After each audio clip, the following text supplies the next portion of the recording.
മറ്റൊരു പ്രധാനപ്പെട്ട വാർത്തയിലേക്കാണ്. ഓസ്ട്രേലിയയിലെ ബോണ്ടി ബീച്ചിൽ ജൂതന്മാർക്ക് നേരെ വെടിവെപ്പിൽ 10 പേർ കൊല്ലപ്പെട്ടതായി റിപ്പോർട്ട്.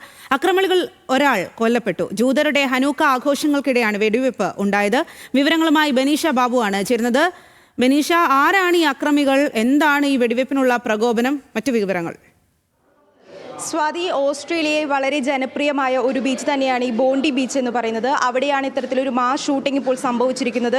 10 പേർ കൊല്ലപ്പെട്ടുവെന്നാണ് ഇപ്പോൾ ഔദ്യോഗികമായി ലഭിക്കുന്ന വിവരം. അതേസമയം മരണസംഖ്യ ഇനിയും ഉയർന്നേക്കുമെന്ന് തന്നെയാണ് അന്താരാഷ്ട്ര മാധ്യമങ്ങൾ റിപ്പോർട്ട് ചെയ്യുന്നത്. ഈ കൊല്ലപ്പെട്ട 10 പേരിൽ അക്രമിയും ഉൾപ്പെടുന്നുണ്ടെന്ന് പോലീസ് സ്ഥിരീകരിക്കുന്നുണ്ട്. ബീച്ചിൽ ഇപ്പോഴും സുരക്ഷാ ദൗത്യങ്ങൾ ഇപ്പോഴും പുരോഗമിക്കുകയാണ്. സുരക്ഷ പരിഗണിച്ച് ബീച്ചിൽ നിന്ന് ആളുകളോട് സുരക്ഷിതമായ ഇടങ്ങളിലേക്ക് മാറിപ്പോകണമെന്ന് ഇതിനകം തന്നെ പോലീസ് നിർദ്ദേശം നൽകിയിട്ടുണ്ട്. ജൂതന്മാരുടെ ആഘോഷമായ ഹനുക്ക എന്ന പ്രകാശോത്സവം എന്നറിയപ്പെടുന്ന ആഘോഷം നടക്കുന്നതിനിടെയാണ് ഇത്തരത്തിൽ ജൂതന്മാർക്ക് നേരെ ഇത്തരത്തിലൊരു ആക്രമണം സംഭവിച്ചിരിക്കുന്നത്. ഇസ്രയേൽ പ്രസിഡന്റ് ഇതിനകം തന്നെ ഇതിനെ ഒരു ഭീകരാക്രമണം എന്ന് തന്നെ വിശേഷിപ്പിച്ചു കഴിഞ്ഞിട്ടുണ്ട്.